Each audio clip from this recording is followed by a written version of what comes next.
പ്രിയപ്പെട്ടവരെ, സഖ്യസാഹിതി ക്രിയേഷൻസിലേക്ക് എല്ലാവർക്കും സ്വാഗതം. ഇന്ന് ഞങ്ങൾ അവതരിപ്പിക്കുന്നത് TV സജിത്ത് എഴുതിയ ചെറുകഥയാണ്. സജിത്തിന്റെ മിക്ക കഥകളും സമൂഹത്തിന്റെ നേർക്കുള്ള കണ്ണാടിയാണ്. കാലിക പ്രസക്തമായ വിഷയത്തിനെ അടിസ്ഥാനമാക്കി വളരെ ഹൃദയസ്പർശിയായി എഴുതിയ ഒരു കഥ കൂടിയാണ് TV സജിത്തിന്റെ ശവത്തട്ട് എന്ന കഥ. കഥ കേൾക്കുക മാത്രമല്ല, ലൈക്കും കമന്റും ഷെയറും ചെയ്ത് പ്രോത്സാഹിപ്പിക്കുമല്ലോ. കഥാവായനയിലേക്ക്. ശവത്തട്ട്, രചന TV സജിത്ത്.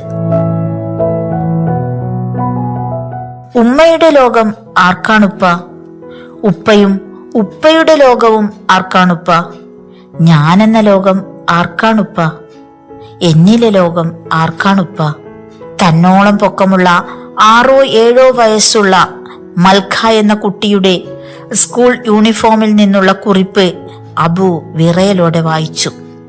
ആ കുട്ടിയുടെ അറബിയിലുള്ള കൈപ്പടയായിരുന്നു അത്. പേരുപോലെ രാജ്ഞിയായി ജീവിക്കേണ്ടിയിരുന്ന സുന്ദരി കുട്ടിയായിരുന്നു മൽഖ. യുദ്ധത്തിൽ ഷെല്ലാക്രമണത്തിൽ കൊല്ലപ്പെട്ട ആയിരക്കണക്കിന് കുട്ടികളിൽ ഒരാൾ മാത്രമായിരുന്നു അവൾ. അവളുടെ കുഞ്ഞുടുപ്പുകൾ അഴിച്ചു മാറ്റുമ്പോൾ അബു വിങ്ങിപ്പൊട്ടി. ആ ദേഹത്തിൽ തറച്ച ആണികളാലും കുപ്പിച്ചില്ലുകളാലും അവളുടെ പൂപോലുള്ള പാൽ ശരീരം വികൃതമാക്കപ്പെട്ടിരുന്നു. എന്തുമാത്രം വേദന അനുഭവിച്ചു കാണും. അതിന്റെ ഭീകരത അങ്ങ് ദൂരെ ഇപ്പോഴും അലയടിക്കുന്നുണ്ട്. യുദ്ധവിമാനങ്ങളുടെ അലമുറയിടുന്ന ആകാശം കീറിമുറിക്കുന്ന ശബ്ദമായി.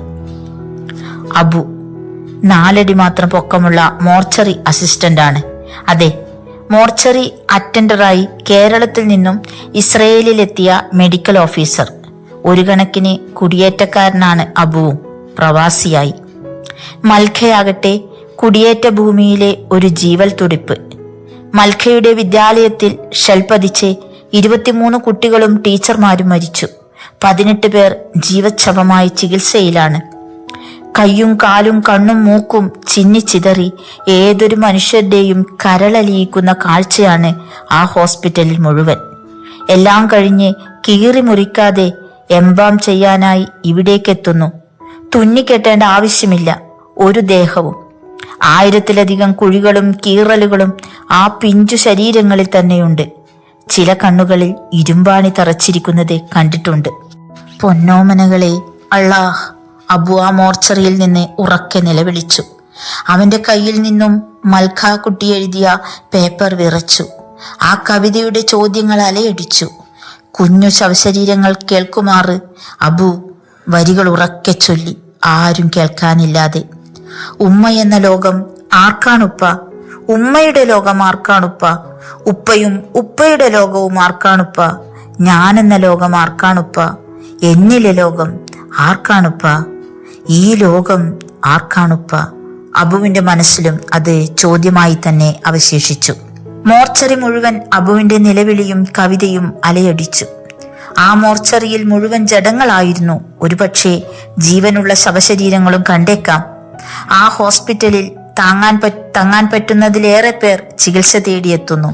മൃതപ്രായമായവരെയും കൊണ്ട് അത്യാസന്ന നിലയും വാർഡും നിറഞ്ഞിരിക്കുന്നു.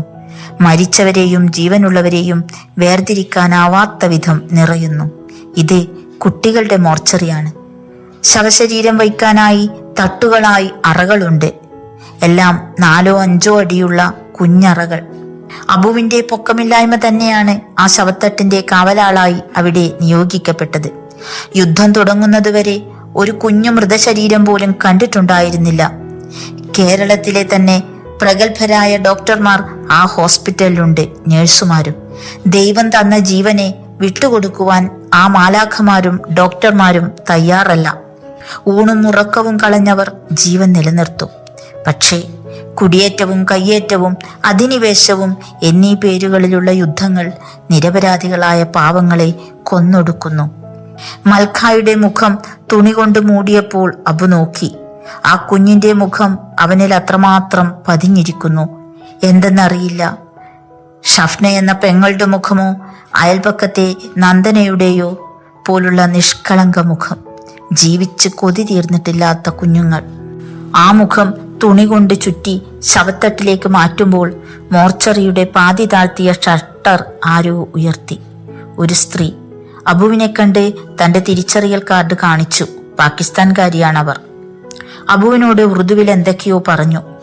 ശവത്തട്ടിലേക്ക് ഒടുവിലായി മാറ്റിയ തുണിക്കെട്ട് വീണ്ടും ടേബിളിന്റെ മുകളിലേക്ക് മാറ്റി. എംബാം ചെയ്തത് അഴിച്ചു.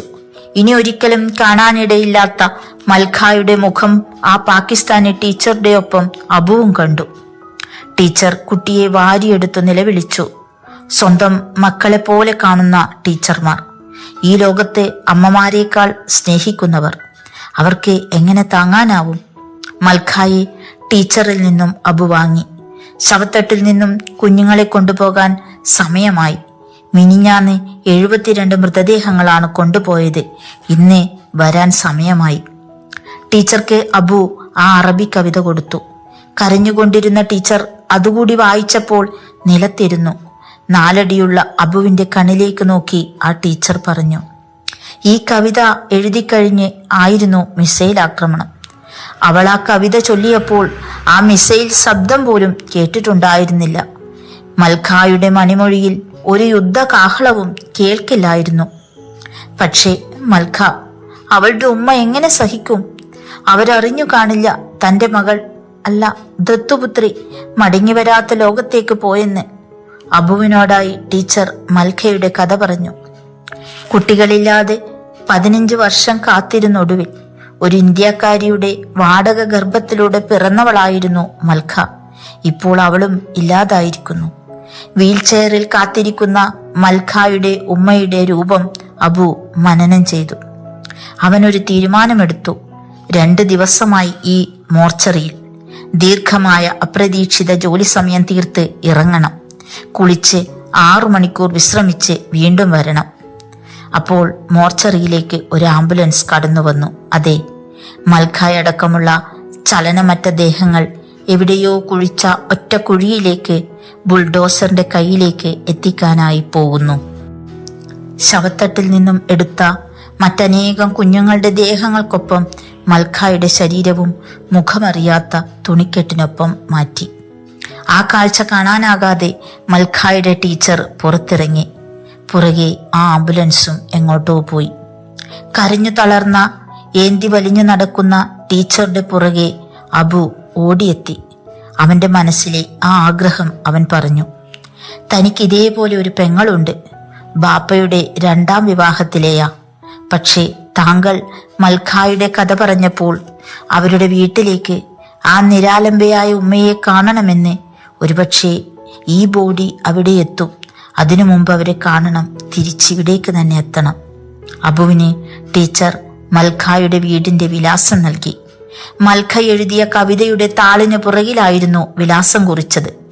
ശവത്തട്ട് നിറയാനായി കാത്തു നിൽക്കാതെ അബു അവിടെ നിന്നും മൽഖയുടെ വീട് ലക്ഷ്യമാക്കി യാത്രയായി.